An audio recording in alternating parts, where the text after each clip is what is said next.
Hebreo 13:5 ang dating Biblia.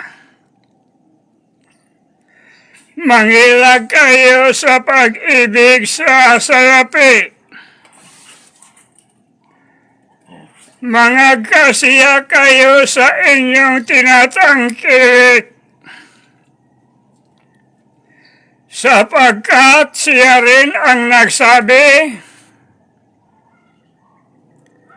sa anumang paraan ay hindi kita papagkukulangin.